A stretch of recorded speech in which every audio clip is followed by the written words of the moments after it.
प्रिय विद्यार्थियों, सुप्रभात। आज का हमारा विषय है ऋग्वैदिक कालीन धार्मिक स्थिति। ऋग्वैदिक काल के संबंध में जानकारी का सर्वाधिक महत्वपूर्ण स्रोत ऋग्वेद है। ऋग्वेद में आर्यों के धार्मिक जीवन तथा कार्यकलापों का वर्णन किया गया है। ऋग्वैदिक कालीन धर्म को एकैक वाद के नाम से जाना जाता है, जिसके अनुसार लोग अलग अलग देवताओं में विश्वास करते थे तथा प्रत्येक देवता अपने स्थान पर महत्वपूर्ण था। ऋग्वैदिक काल के लोग मुख्य रूप से प्रकृति पूजक थे, प्रकृति की उपासना करते थे। ऋग्वेद में या ऋग्वैदिक कालीन लोगों के धार्मिक जीवन में मूर्ति पूजा का कोई स्थान नहीं है। ऋग्वेद में कहीं पर भी मंदिरों का उल्लेख नहीं मिलता है। ऋग्वैदिक कालीन देवताओं को 3 वर्गों में विभाजित किया गया है।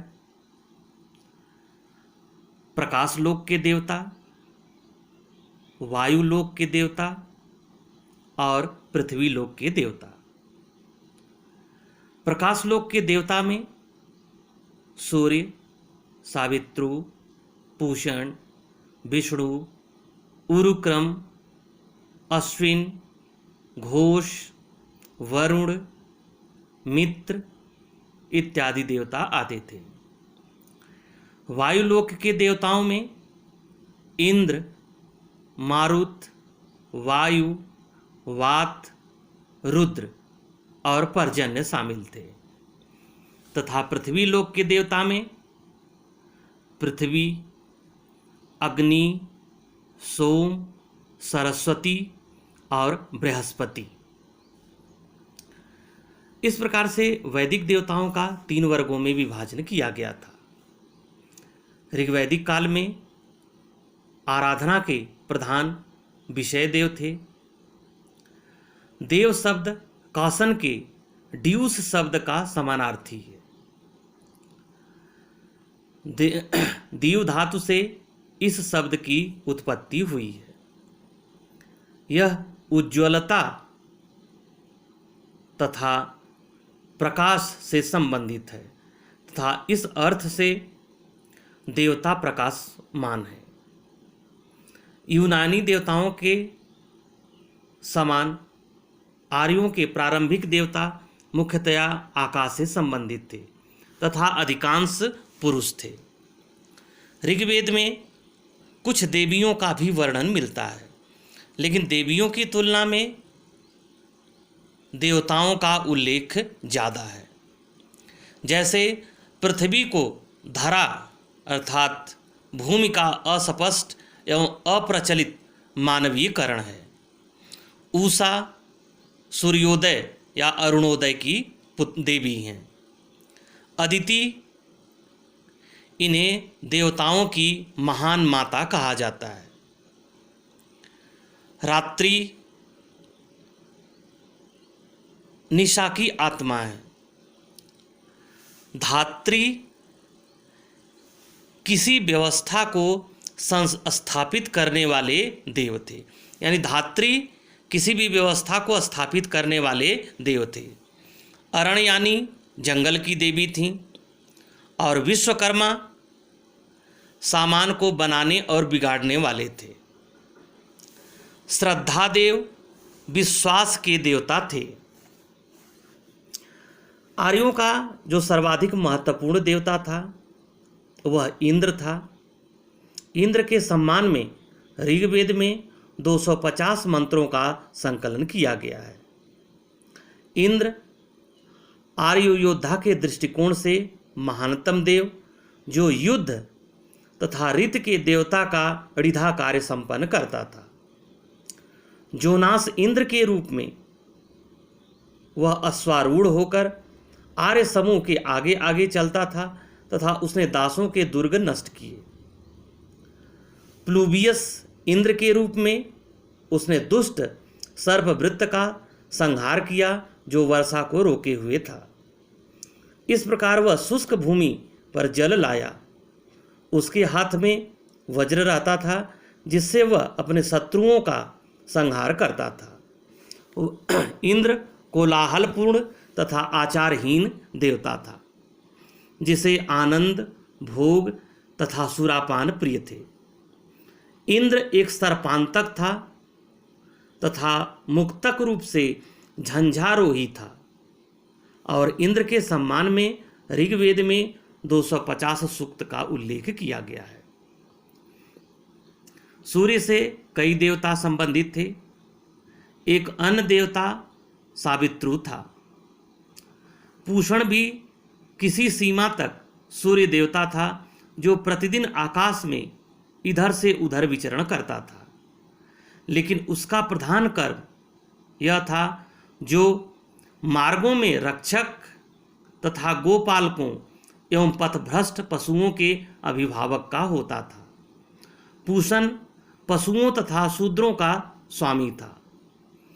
यज्ञ से संबंधित एक देवता विष्णु को भी सूर्य देवता जैसी विशेषताएं प्राप्त थीं, जो पृथ्वी को 3 चरणों में माप लेता था।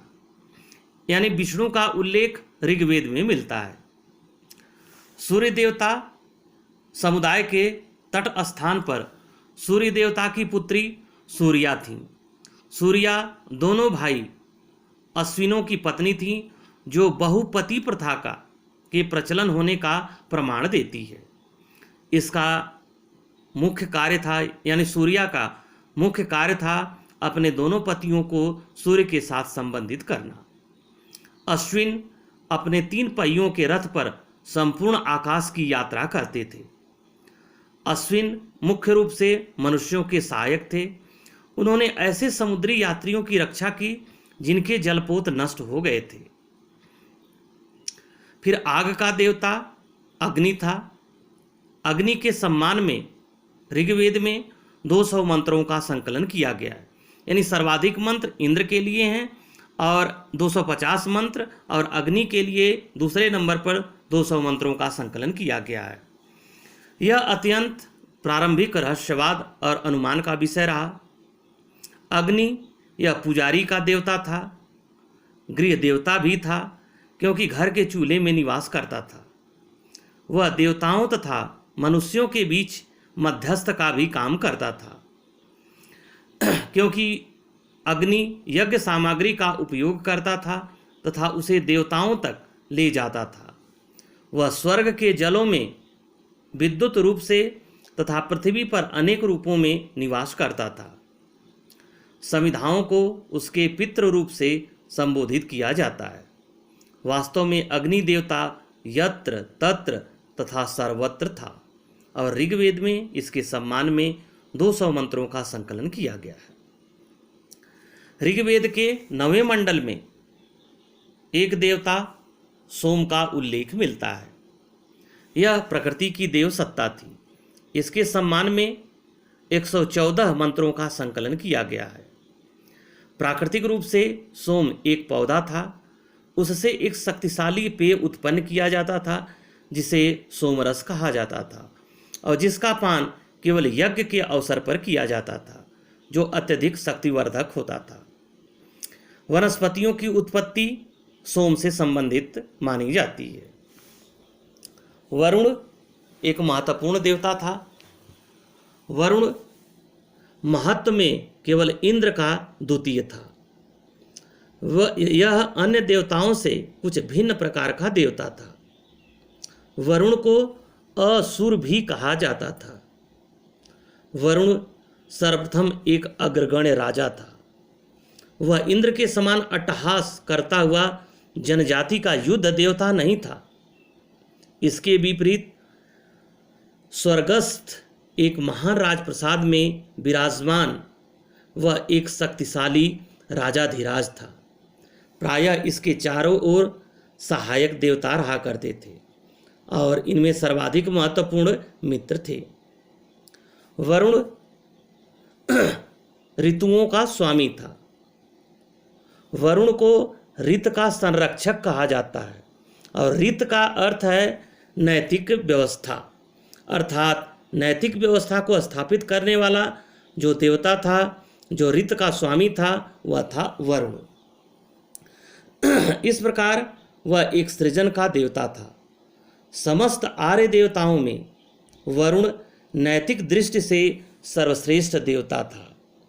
वैदिक कवि जब वरुण के पूजा गीत का पाठ करता था तो प्रायः वह टाट के वस्त्र एवं विभूति धारण करता था तथा भय एवं कंप के साथ अपने देवता की पूजा किया करता था, क्योंकि वरुण पाप का कठोर दंड विधाता था। उसकी सर्वव्यापकता से यह निश्चय था कि पापकर्ता के लिए सुरक्षा न थी। वह दुष्कर्मियों को पकड़कर अपने बंधन में डाल देता था, जिससे वे रोग पीड़ित और विशेषकर जलोदर नामक रोग से उन दुष्कर्मियों को, पापियों को ग्रस्त कर देता था। रुद्र एक धनुर्धारी देवता था और यह भी महत्वपूर्ण देवता था। अन्य देवताओं में यम मृतकों का स्वामी था। यह एक प्रकार से एडम था। त्वत्सर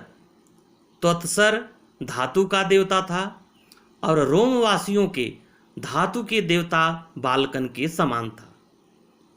आर्य पुरुष संधि तथा विवाहों का देवता था।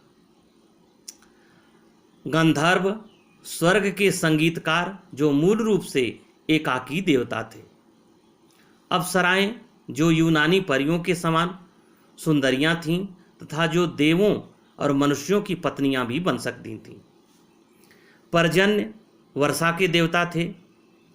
सरस्वती आर्यों की सर्वाधिक पवित्र नदी थी और जिन्हें बाद में विद्या की देवी के रूप में समझा जाने लगा। ऋभु बौने जो धातु पर प्रभाव डालते थे। प्रजापति यह देवता प्राणियों का स्वामी था। बाद में इसे ब्रह्म कहा गया, जो नपुंसक लिंग शब्द ब्राह्मण का पुल्लिंग रूप था। प्रजापति को आदि पुरुष माना गया है, जो जगत से पूर्व से ही अस्तित्व में था। मरुत या आंधी के देवता थे। ड्यूष पितृदेव थे। पूषण पशुओं तथा शूद्रों का देवता था और अश्विन देवताओं के वैद्य थे। दिति दैत्यों की माता थी। जिस प्रकार से अदिति देवताओं की माता थी, उसी प्रकार से दिति दैत्यों की माता थी। पितृसत्तात्मक समाज में देवताओं की अपेक्षा देवियों को कम महत्व प्राप्त था। देवताओं की उपासना की मुख्य रीति थी स्तुति पाठ करना, यज्ञ बलि अर्पित करना आदि। ऋग्वैदिक काल में स्तुति पाठ पर सर्वाधिक बल दिया जाता था। इंद्र तथा अग्नि समस्त जन द्वारा दी जाने वाली बलि ग्रहण करते थे। ऋग्वैदिक काल में वस्तुएं चढ़ाते समय कोई अनुष्ठानिक या याज्ञिक मंत्र नहीं पढ़े जाते थे। इस काल के लोग देव आराधना, संतति, पशु, अन्न तथा आरोग्य की प्राप्ति हेतु करते थे। अर्थात यह कहा जा सकता है कि ऋग्वैदिक काल के धार्मिक जीवन में प्रकृति को सर्वाधिक महत्व दिया गया और प्रकृति से संबंधित देवताओं को पूजा गया और उनकी उपासना की गई, स्तुति की गई। इसमें जो महत्वपूर्ण तथ्य हैं उन्हें आप लोग याद रखना, क्योंकि आप लोगों के हर एग्जामिनेशन में, महाविद्यालय परीक्षा में, विद्यालय परीक्षा में, UGC NET, TET, TGT, PGT आदि परीक्षाओं में अवश्य यहाँ से प्रश्न पूछा जाता है। तो इसके तथ्यात्मक चीज़ों को आप लोग याद जरूर रखना, जो आपको एग्ज़ाम में सफल बनाने में सहायक होंगे। धन्यवाद।